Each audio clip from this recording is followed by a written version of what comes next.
Good morning and good afternoon to everyone, depending on where you are joining us from. We still have a few people logging in. But I guess we are ready to get started. Welcome, ladies and gentlemen, to the UNEP United for Efficiency webinar on the launch of the updated country saving assessments and the revised model regulation guidelines for air conditioners and air-to-air heat pumps. My name is Zafi Fazila, and I'll be your moderator for today's session, which is the Asia sessions. On behalf of UNEP U4E, I would like to warmly welcome all participants joining us from across the region and beyond. We are pleased to see such strong interest in the U4E tools. It would be great if you could share in the chat where you're joining us from today. And before introducing our speakers, I would like to briefly go through a few housekeeping points. Can you go to the next slide, Johan, please?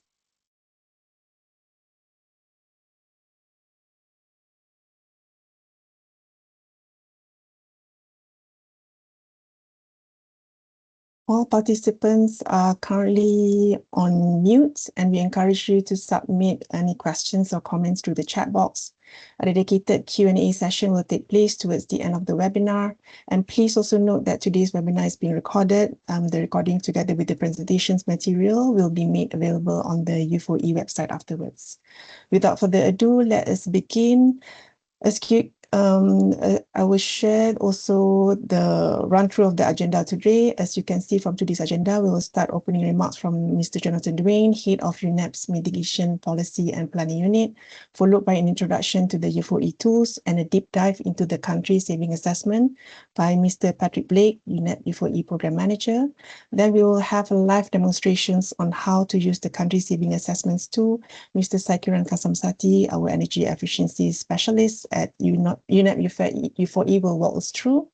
And next, we will have a sessions on revised model regulation guidelines, including an overview of the key updates, guidance for implementation by Mr. Michael Pitarch, our international cooling expert on UNEP U4E. And for our final sessions, we are pleased to have representative from the region, Ms. Nai Lin, Head of Energy Efficiency and Conservation Department, ASEAN Center for Energy.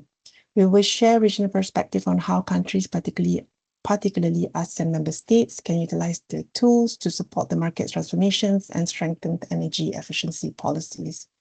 It is my pleasure to invite Mr. Jonathan Duane, Head of the Mitigation Policy and Planning at UNEP, to deliver the opening remarks and set the scene for today's discussion. Over to you, Jonathan. Thank you, Zafi, and welcome to everyone for joining us for this webinar today. Today, we are launching two updated United for Efficiency tools that actually have been developed over the years. I remember the first country assessments already I think in 2010, when we were working on lighting sector only. And since then, we've continued working on the country assessment specifically. And then, of course, the model regulation guidelines, which are another very important tool that the United for Efficiency program has been promoting and also continuing to further improve over time. So the updated country assessments are now presented in a platform which covers 156 countries, and this now has an interactive dashboard. I remember we started with PDF files, so this is a great improvement, I think, of making the information even more easily usable by all our partners and people that we work with to deliver on energy efficiency and appliances. And then we are also presenting today the revised model regulation guidelines for air conditioners and air-to-air heat pumps, which provide practical step-by-step guidance for governments and partners to design and implement minimum energy performance standards. The two tools are kind of complementing each other, working together. The country assessments help quantifying the potential for the countries, and then the model regulations help to turn that potential into policies. So this is important. As we all know, we are at a quite critical moment in general. Energy demand is continuing to rise. We are facing a number of challenges, as you know, with energy at the moment. with the world situation. At the same time, the climate emergency is still there, and we know we're going towards an overshoot in terms of temperature. So it's becoming even more urgent to actually implement the climate commitments. And of course, countries are facing more and more pressure on their electricity systems overall. And as you know, energy efficiency and appliance efficiency specifically is one of the fastest and most cost-effective levers available for countries and policymakers to actually address these challenges. It reduces the electricity consumptions, lowers the energy bills, frees up generation capacity in the countries, and contributes to, of course, emission reductions. So in the current geopolitical environment, efficiency is also a matter of energy security, as you know. It reduces exposure to price volatility and dependence on energy imports overall. Now, on the global policy context, you know that many countries have signed a number of pledges, including the Global Cooling Pledge and the Global Renewable Energy and Energy Efficiency Pledge, which are ambitious commitments from the countries. And the tools that we have developed with United for Efficiency are actually providing some tools in a way that can help translating those pledges into concrete evidence-based policy action. And it's our mandate as UNEP to support countries in making this happen, connecting the regulatory ambition to real national and regional outcomes.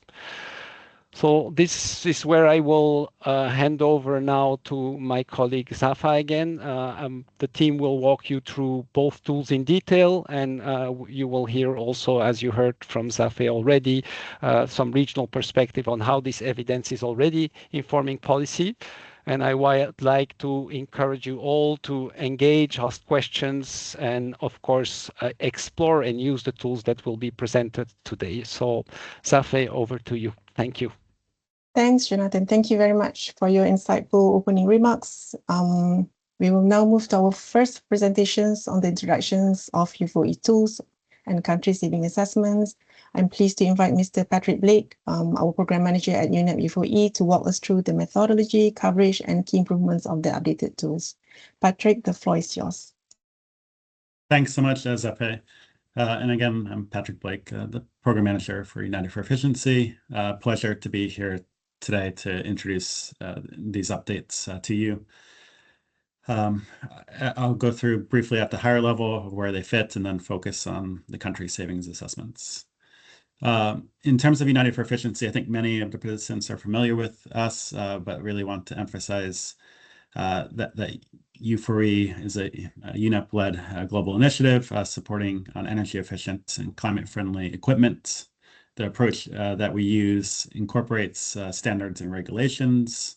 So that's where the model regulations fall. But we have a range of other support as well, including on supporting policies. So linked to the model regulations, we also have sustainable procurement guidelines, labeling guidance, and also work a lot on incentives, including financial incentives for the purchase of energy efficient equipment. We also work on monitoring, verification, and enforcement, so helping countries on testing, verifying in the markets, and when relevant, enforcement as well. And then environmentally sound management, supporting in our guidance includes low global warming potential refrigerants, and we also support countries in setting up policies to ensure that when relevant, the refrigerants or mercury in lighting are properly handled at the end of life as well. Yes, so across all those, we support governments and other stakeholders in implementing that, really sharing experiences from countries where there has been these activities and applying them in other countries. A key part of it is developing global benchmarks, and that's really where the model regulations and other guidelines fit in. On the next slide, this just shows overview of the different tools and guidance that we have. So the country and regional savings assessments, we'll go into detail on that, but it's assessment showing the quantitative benefits from energy efficient equipment. The model regulation guidelines are templates of regulations that can be applied across different product categories. And again, we'll focus on that today. But we have a range of other guidelines, including sustainable procurement guidelines that can be implemented by governments or other stakeholders across different product categories.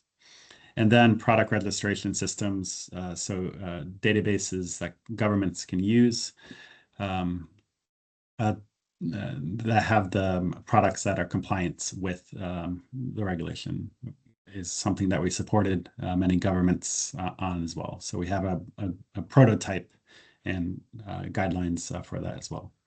Then on financial mechanisms, we have a best practice overview of that we collaborated with BASE and the Jeff on. So that's available as well.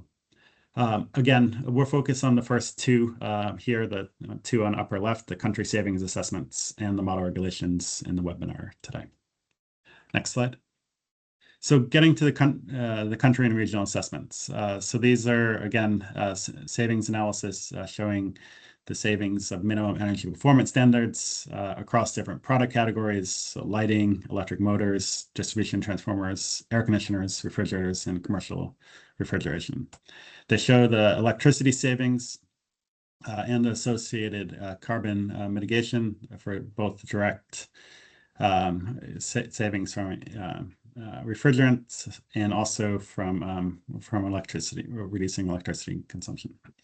But we also put this in different equivalencies in terms of electricity bill savings and also in power plants avoided. So really figures that can be understood by a range of different stakeholders and help motivate government officials and other decision makers to really take action. As was referenced, this is available for 156 developing emerging economies, and we have it in a range of languages: English, French, Spanish, and Portuguese. Next slide. So here, I just wanted to show across those 156 countries, the savings potential across the different product categories. So 1,200 terawatt hour savings, resulting in 770 megatons of CO2 emission savings from indirect savings, which is equivalent, the electricity savings is equivalent to $110 billion US annually. And as well, that results in 550 power plants being removed as well from those savings. Again, we see that the savings going out to 2050 on the left-hand chart with the different scenarios that I'll go into a little bit in the next slides. On the right-hand side, you see the breakdown in different product categories. So large savings available in numerous categories, but something to point out is on the air conditioner, refrigerator, electric motor, we see large savings in lighting, near-term savings, given the possibility that the turnover of the stock is relatively quick. So this is a little bit different depending on the country, the climate of the country, and also level of development of industry. So you'll see differences in the respective countries as well. Next slide.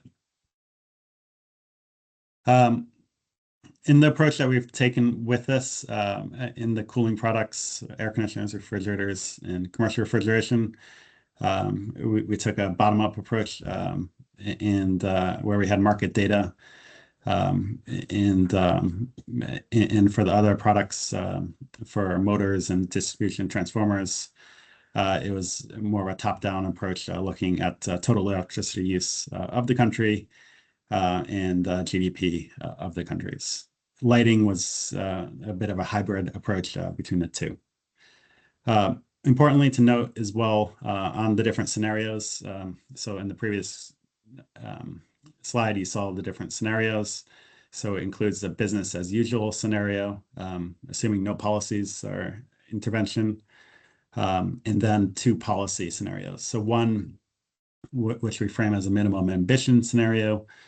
So it assumes MEPs are implemented in line with the baseline level of the U4E model regulations, and then a high ambition scenario, which assumes the MEPs are implemented at a more stringent level. So countries are able to see the savings opportunity if they go to a more ambitious scenario through that as well. Next slide. So what's new in the 2026 country savings assessments?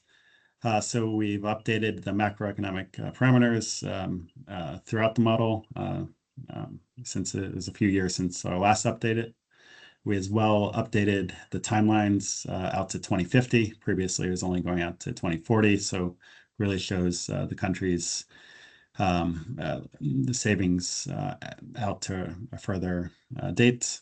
And then also product scope expansion. So for some of the product categories, we've updated the scope of our model regulations. So, and you'll hear about that on the air conditioner side.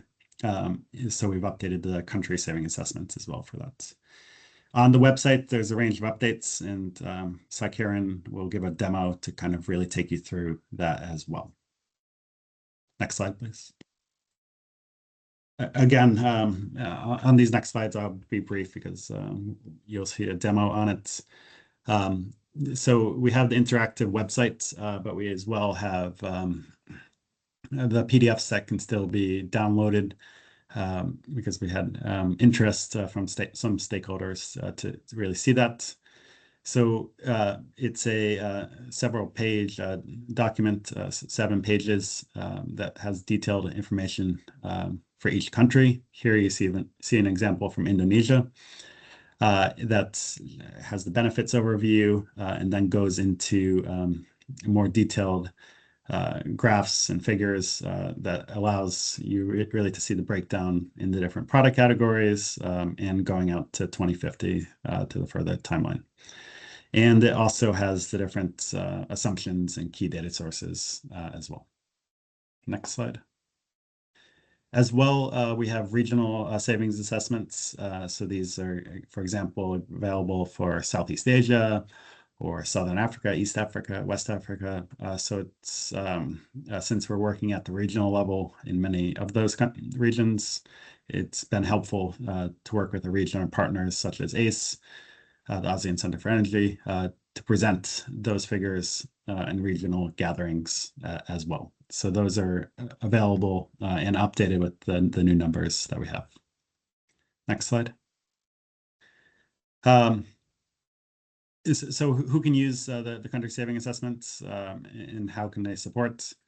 So really they help to show evidence-based policy decisions, so help you define the products to focus on and also show the benefits in those different areas, including power plants, financial savings as well. So it really helps assess the potential benefits of moving to more ambitious policy scenarios. And this as well can help integrate into some of your climate and energy planning, such as NDCs as well. So in terms of who can use it, policymakers and regulators are one of our main audiences, but also energy and planners and utilities have utilized this in the past as well, and a range of other researchers and analysts. So with that, I think that's my last slide, but really just want to emphasize that really appreciate the important feedback and inputs that we've had on the country savings assessments and the model regulations. So appreciate all that from our partners, and really hope today shows you that the tools are available, and we look forward to collaborating further with you on that. I'll hand it back to Zefe to continue.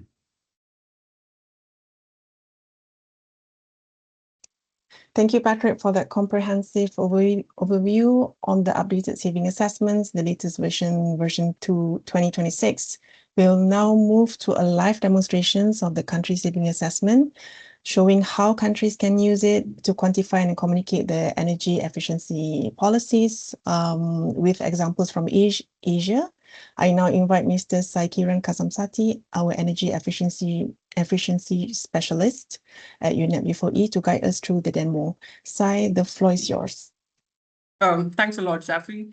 And good afternoon and good morning once again to all our participants. So I think Patrick set the tone right, and you can see the country savings assessments are one of the most widely sought tools of Euphoria. And here I'll try to give you how could one generate the country savings assessment reports. So the website is designed to be very self-intuitive, and any user, and I think the link is available on the chat if someone wants to look at it in parallel. And so you can see there are about two levels. One is the country assessments and the regional assessments, which I'll be walking through in a minute. So at the first, you could see this is the control bar where the user gets to choose the country of interest. He or she can either type in the thing, and the software automatically allows them to, it predicts the country which you're typing, or if someone who's really good with the geography can directly go and click on it. And as you realize, as one chooses the country, it already gives you a preliminary information on what could be the most priority product in that particular country.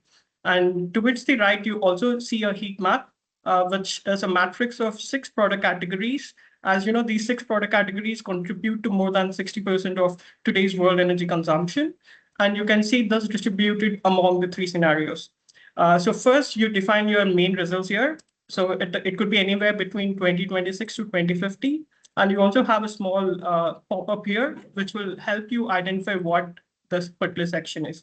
You can also add an additional comparison here in case you're interested. And then this is the start here at the right end. And I've chosen Indonesia as an example. And as I further scroll down, I can see a very interactive product icons.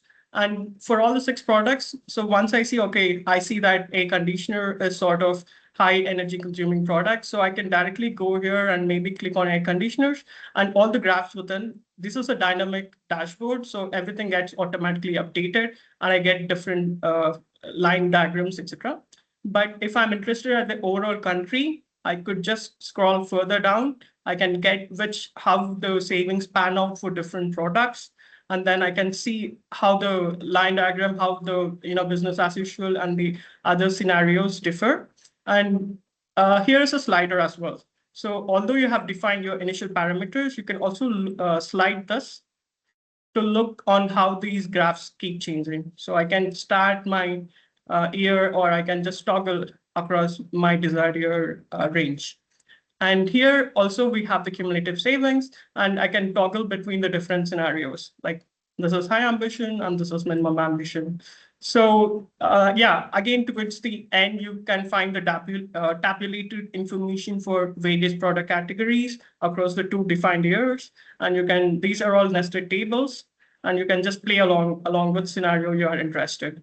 And you also get additional savings potential and product specific consumptions and assumptions, and along with final country data. So this is almost similar. So let us try to generate a report here. So once I click on this option at the footer, you can choose the country, which is Indonesia, which is there, which you've defined at the start. The main results here is 2014, and the country savings starts from 26. So you can also choose the language of interest. We have 4 options, and you can choose which scenario, like the minimum height, and you can also have both scenarios. So I can choose all, and I can click on generate PDF, and this generates the PDF. You can see this is a 7-page report, with the first pages on the overview, and this next 3-4 pages on the cumulative savings. And you can see these wonderful pie diagrams that show that show you the different product categories and savings potential. And then you have towards the end the data resources and the main key assumptions.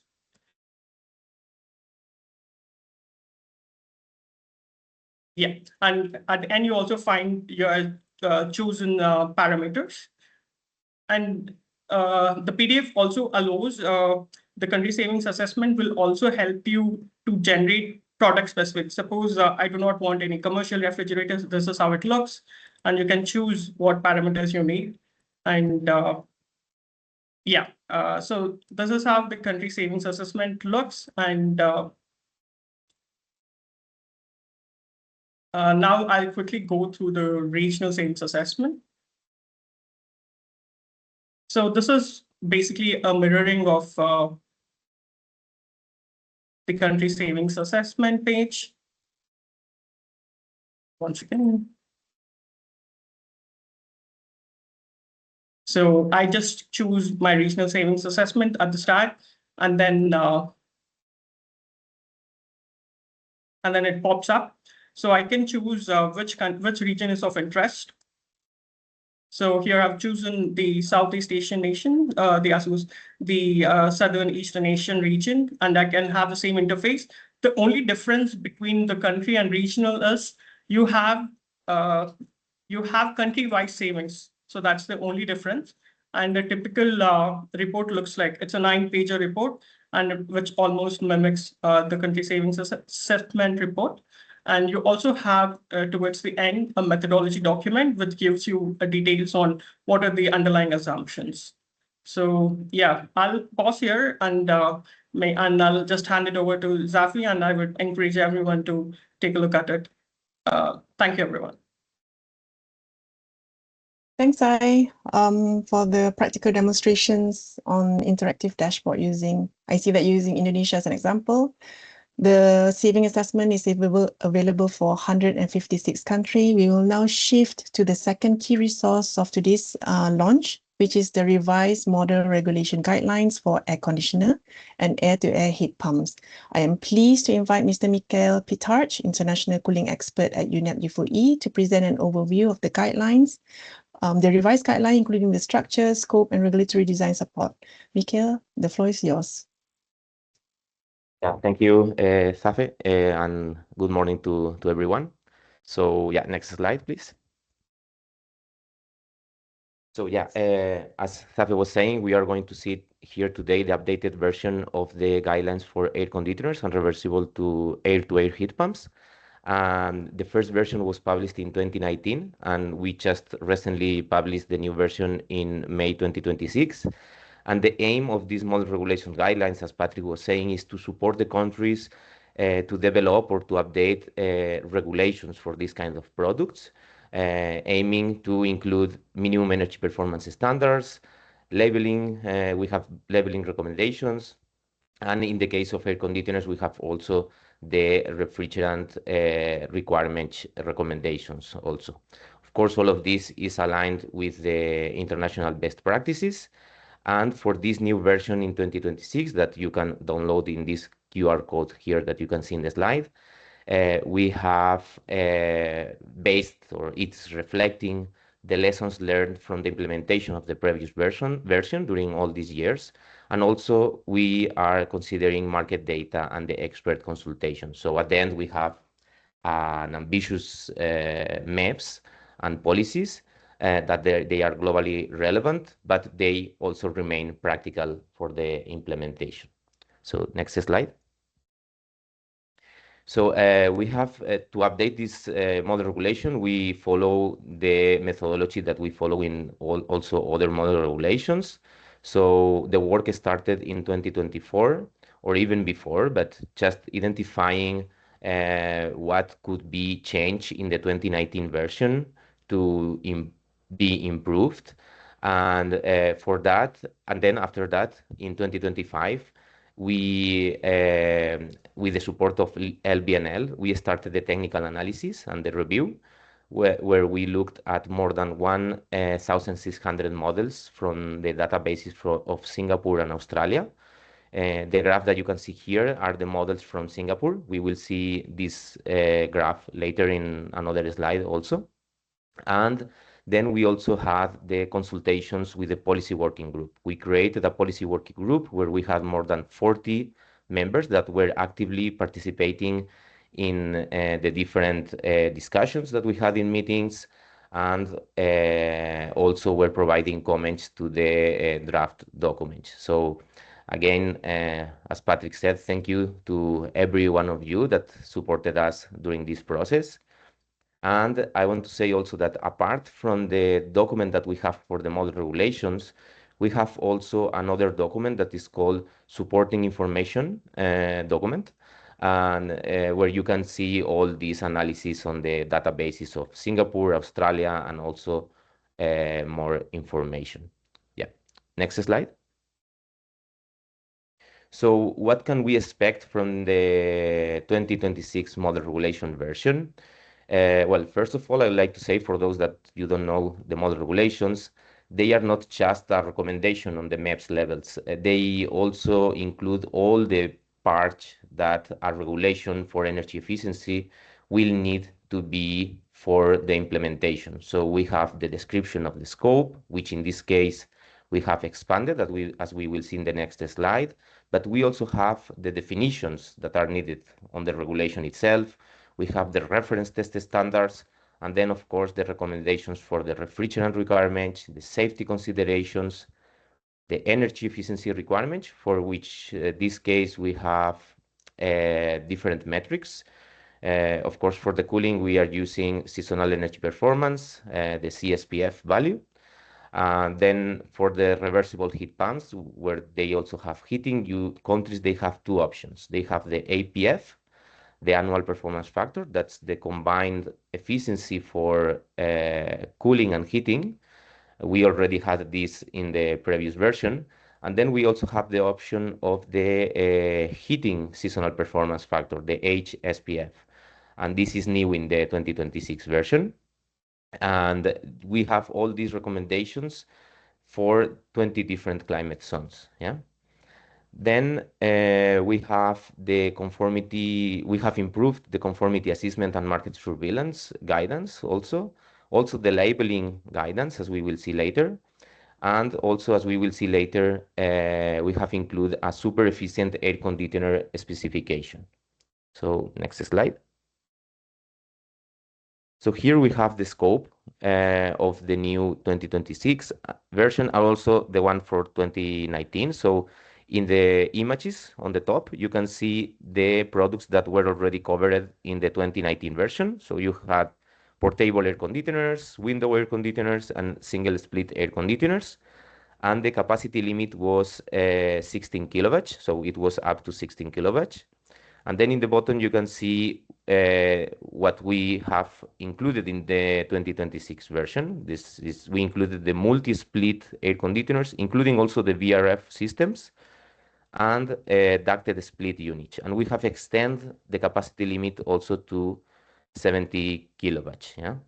And we did this because we realized that these kind of systems, they also have like a big capacity share in terms of capacity of cooling capacity. So for example, in Asia, we estimated that more than 20% of the new cooling capacity sales were for this kind of products. And also because we were reached by different countries saying that they were willing to include this type of unit in their regulations. So we didn't want to be behind of the willingness of countries on regulating and saving energy. So that's why we included. And just to say that the rooftop and other package units, they are not yet covered in the model regulations, so this might be probably for the future, hopefully. Yeah. So next slide. Okay, so we have here now what we are, or the recommendations on minimum energy performance standards. You can see in the table that you have here in the left, this minimum CSPF that we are recommending. This depends on the capacity of the system or of the equipment. So for example, for air conditioners below 6 kilowatts, the minimum energy performance would be 6.1. And from 14 to 70 kilowatts, it will be 4.5. Yeah, and then you can see also the recommendations for the heating side in the HSPF and also for the APF, that is combining cooling and heating. Yeah. All of these numbers here in this table, they are based on the ISO default climate. And as I was saying before, we have converted these levels to other climates, as we will see later also. Then here in the right, we can see the graph that we were seeing in the slide before with all the models from the Singapore database.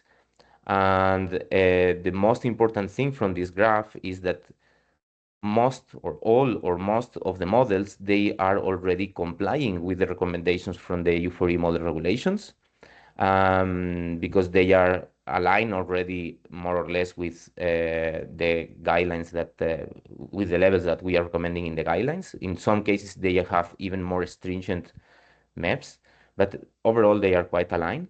And what is showing to us is that there is a market, the market is ready, or at least is feasible to implement these levels of minimum energy performance standards.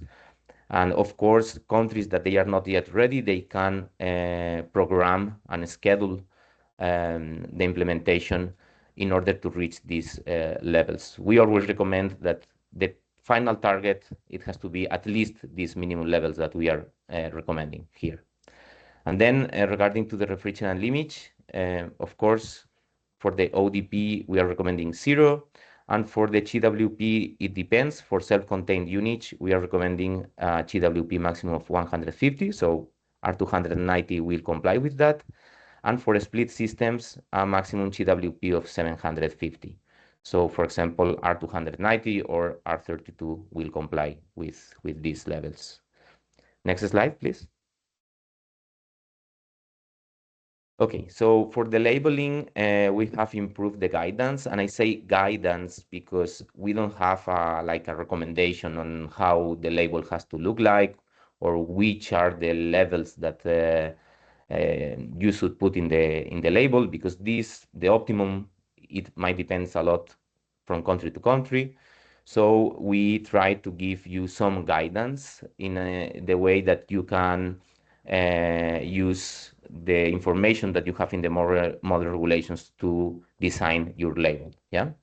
So, for example, in this 2026 version, we have included the obligations from the suppliers and the dealers. We have also the key product information, and then we have intermediate and higher efficiency reference levels for the 20 different climate zones. And these levels were already in the 2019 version. And the high efficiency level is reflecting high efficient products, but that they are already commercially available in the international market. So we have included an annex where you can see 2 examples on how to use these levels to design your label. You can see in the table here below these 2 examples. So for both of them, you have the low efficiency at 6.1. That's the minimum maps that we are recommending. Yeah.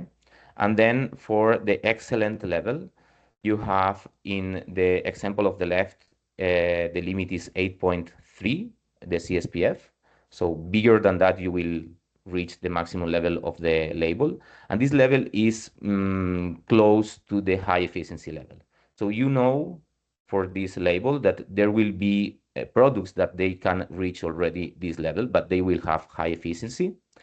And then in the right, you have a level of 10.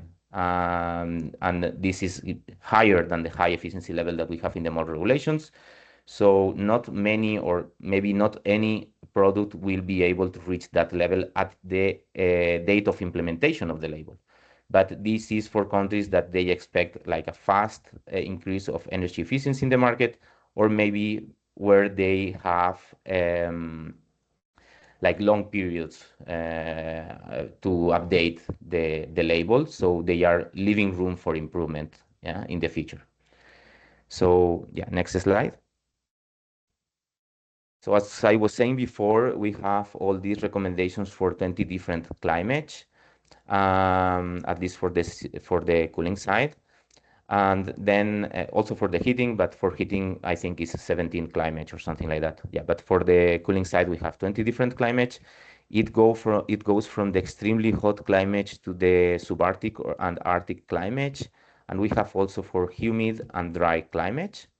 The numbers that you can see here in the table is the number of hours that you will need the air conditioner in these different climates. So, for example, for extremely hot, humid climate, you will have 4,973 hours of use of air conditioner, and for cool climate, you will have 784 hours. Yeah, and it is also important to know the distribution of this number of hours with the ambient temperature. So you have here in the right this comparison for the extremely hot climate in humid and dry. So the humid is the orange one, and the dry, extremely hot climate is in the blue one. So both of them have the same or similar number of hours, but the distribution is different. So this is also important for the calculation of energy efficiency and the energy consumption. And we did this conversion to different climates because we think it was important for the countries to have flexibility on adopting these model regulations. So next slide. And just to finalize, this is my last slide. I want to present the super efficient air conditioner specification. This is new in the 2026 version, and this is in an informative annex. And I say informative because this is not supposed to be implemented as minimum energy performance standards. This is more for sustainable procurement or incentive programs or endorsement levels, for example. Yeah. And they try to bring the importance of high efficient products, not only to decrease the temperature in the room, but also to manage the humidification of the room. Yeah. So in the table below, you have a table with the test conditions that you will need to prove this super efficient air conditioner. And they are all at the same temperature condition, but at different nominal percentage of the nominal capacity. So at different loads, 25, 50, 75, and 100%. Then, since we want to consider also the humidification, we have also the humidification specifications that you can see here in terms of sensible heat ratio, and then the minimum energy efficiency ratio at each of these tests. And we have included these specifications because the Global Cooling and Efficiency Accelerator, they did several studies, and they realized that the humidification was quite important, and also that the humidification was important, and also that these levels of efficiency were possible, yeah, and they will represent the most efficient products in the market.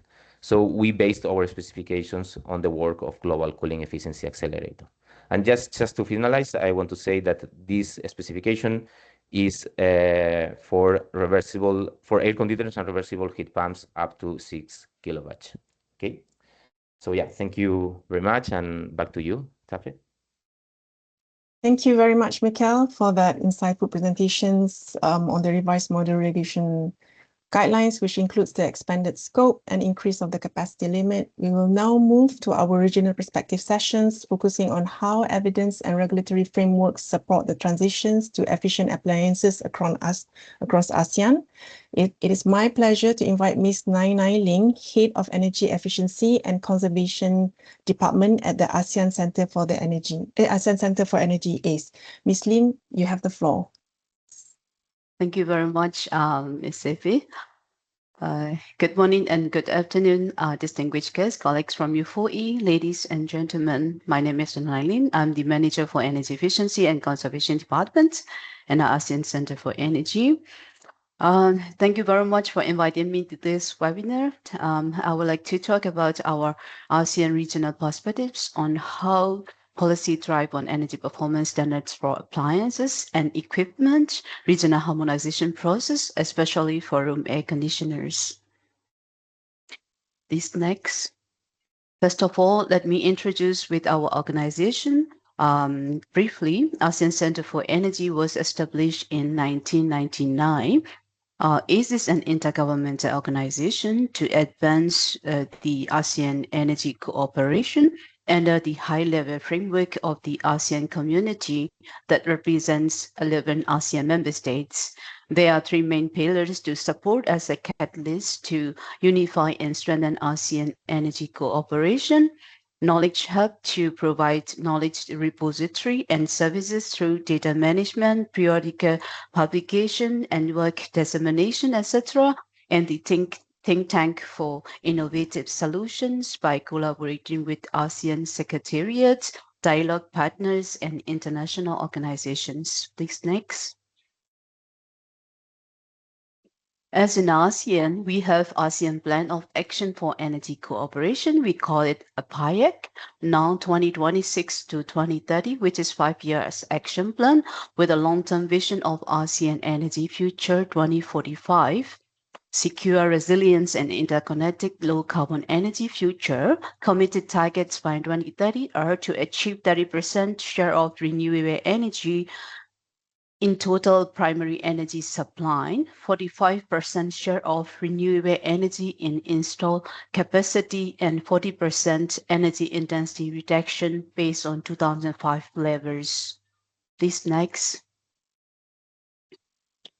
Cooling responsible for 17% of building energy usage in ASEAN by 2025, which is the consumption consumption level expected to double in 2050.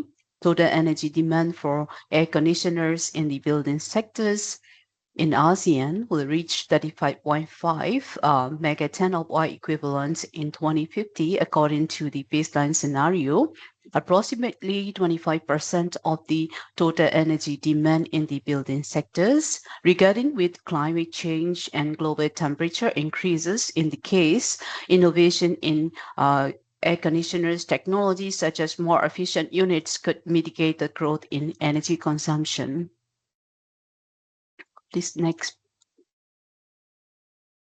In that point, for appliance sectors, there are long-standing cooperation between ASEAN Center for Energy and UN Environment, United for Efficiency U4E program on harmonization of energy efficiency standards in ASEAN since 2019, such as technical assistance and recommendations for setting maps harmonization for air conditioners, updating regional policy roadmap, ASEAN Cool Initiative for Roadmap Implementation, ASEAN Cool Strategy, Regional Product Registration and Database, Maps for Lighting, now ongoing for refrigerators, and moreover, current country saving assessments and model regulation guidelines prepared by U4E are very useful for our ASEAN member states. Here, I would like to express our sincere thanks to U4E for your long-term and very strong technical supports for our ASEAN member states. Please next. So under ASEAN Plan of Action 2026 to 2030, program area number 4 is for energy efficiency and conservation. And there are 5 outcome-based strategies for 5 years at PIAC. Outcome-based strategy 1 is to increase the adoption of energy efficient appliances and equipment. The main activities are the regional harmonization for maps, product registration database, ASEAN Mutual Recognition Agreement, and green public procurement guidelines. Yeah, please next. So ASEAN already set the maps for room air conditioners as cooling seasonal performance standard factor, CSPF 3.08 for less than 3.52 kilowatts cooling capacity in 2015. From 2022 to 2025, according to the market survey data, ASEAN is aiming to harmonize the MAPS level to 6.09 CSPF with two steps from 3.7 to 6.09 for less than 4.5 kilowatts cooling capacity. Among ASEAN member states, Singapore already set the MAPS, while Malaysia aiming to set it by 2030. You can see in all other ASEAN member states in the table. I will not go through details. Please next. Here, I would also like to mention the adoption of regional harmonized maps for lighting, 80 lumen per watt. It covers for non-directional LEDs, double cup linear LEDs, and double cup linear fluorescent lamp. Together with the testing methods here mentioned, you can see very clearly in table and the national standard for each ASEAN member states. Just the information for the lighting here. Yeah, please go next. Now we go back to the air conditioners. When we look into ASEAN markets, high efficient air conditioners model availability, we found that inverter AC is available for a wide range of capacity, and this bus available technology is 6.6 watt per watt above the ASEAN roadmap of 6.09 in the map in the graph, and energy efficient models above 6.09 are prevalent in small to medium range cooling capacity 2.5 to 5 kilowatts, and the performance of large capacity type is above the guideline of the 5 watt by watt. So please next. So according to register, air conditioner models in the market is dominated by the inverter type 49.5% in 2021 to is increased to 63.7% in 2025. So in 2025, inverter AC model is the dominant technology for most of the country in ASEAN member states. Please next. So for the policy, shifting to the energy efficient appliances can achieve through the various measures, including MAPs, energy labeling, green procurement, and other labelings like a green procurement guidelines. So we hope to shift the market to the efficient appliances. Please next. For a green procurement guideline, we are preparing the green procurement guideline and weighted scoring metrics to distinguish the best products. We encourage the ASEAN member states to adopt as a mandatory criteria for product procure, which will be assessed on pass or fail basic like the metrics are energy performance standards, refrigerant climate performance, life cycle cost data, technical documentation, etc. So the guideline will be utilized as a most economically advantageous tender to select the best products for the ASEAN member state governments. Please next. The regional product registration system is being established to improve the monitoring of air conditioners and other appliances and support the market transformation towards more efficient products. This system enhance the visibility of products, allow for the sale across ASEAN member states, facilities mutual recognition agreements, and helps the ASEAN member states EMS to refine their policy more effectively. We also would like to encourage EMS to establish national product registration system and connect it to our regional system as well. Please next. Moreover, ASEAN would incorporate energy efficiency into the Mutual Recognition Agreement framework, simplifying the compliance and promote efficiency in the region. The MRE process is ongoing for air conditioners right now in the aim to assess the feasibility and provide steps for the integrate energy performance testing and certification into the ASEAN EEE MRE framework. So this is my last slides, and I would like to conclude here. And thank you very much for your kind attention. Yep.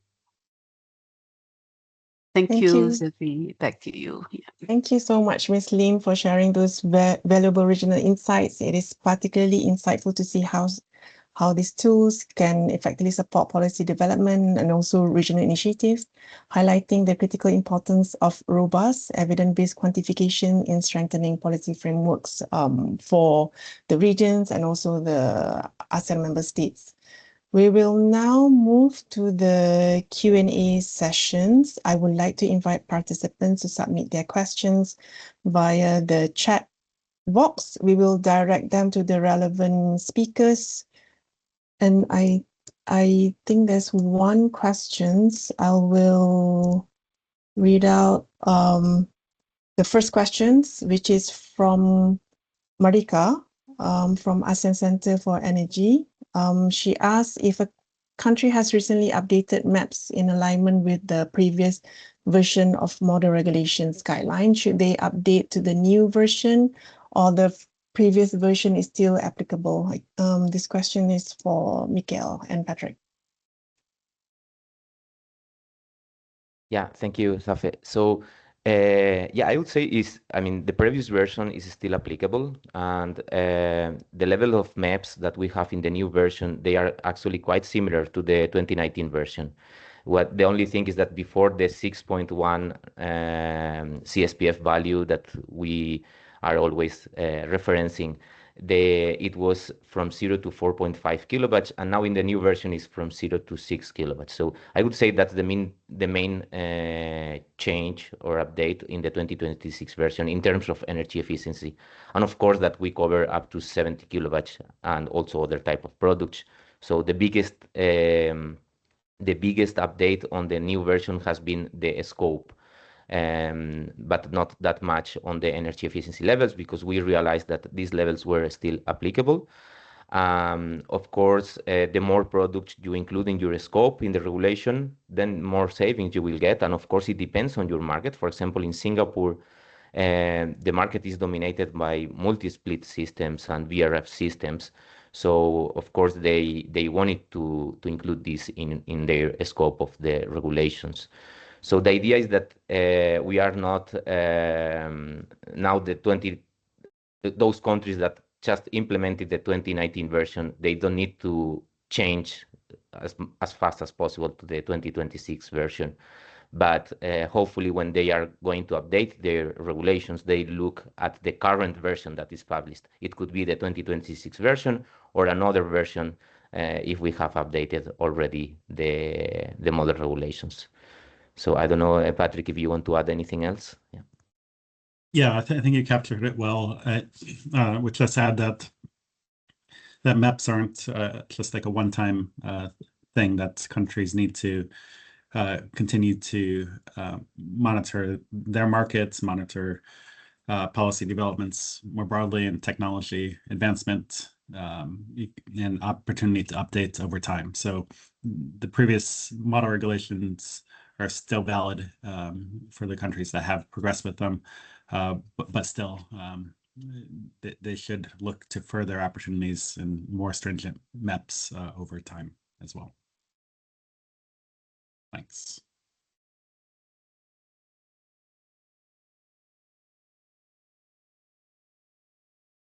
Thanks, Patrick.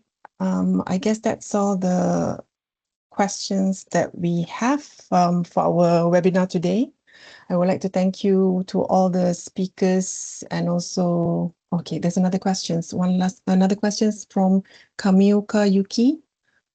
Is the 6.09 threshold really realistic for all ASEAN countries and their local industry. They can pass it to you, Patrick, and also Mikhail as well. Yeah, maybe I can reply, and Thanks, Mikhail. Sai or Patrick, you can add if you want. Yeah, the countries they do their own analysis and studies on how to get to these levels. So this is something that we say, okay, this is best international practices. You need to get there, and how to get there. It will need on your local conditions, of course. So, for example, I want to give the example of Malaysia in the Asian region, where they have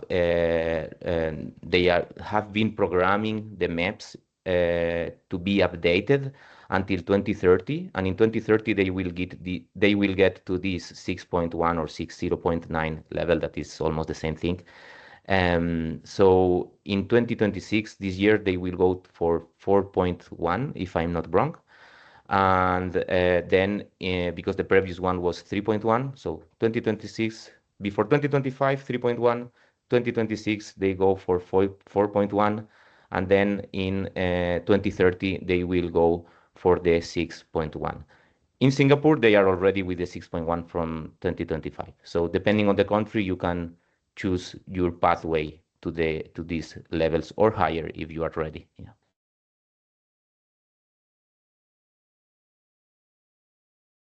If you want to add anything, Patrick or Sai. Yeah. Sai, go ahead, please. Thanks, Mikhail.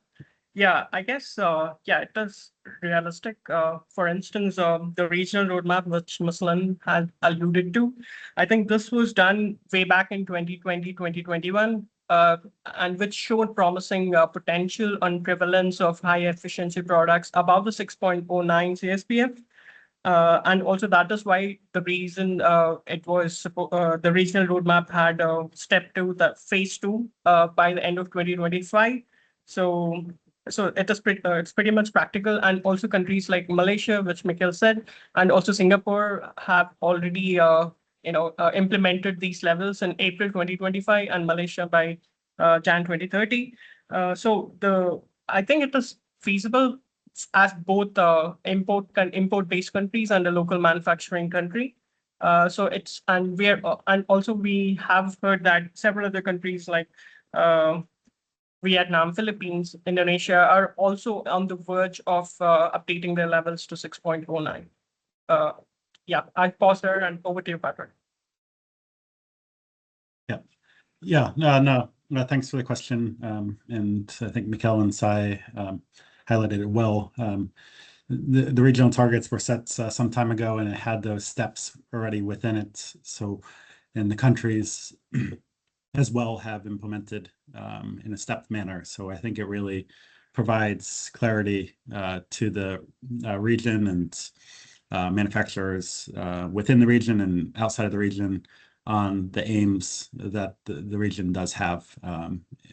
But I think within each of the national programs, it provides those timelines for the industry.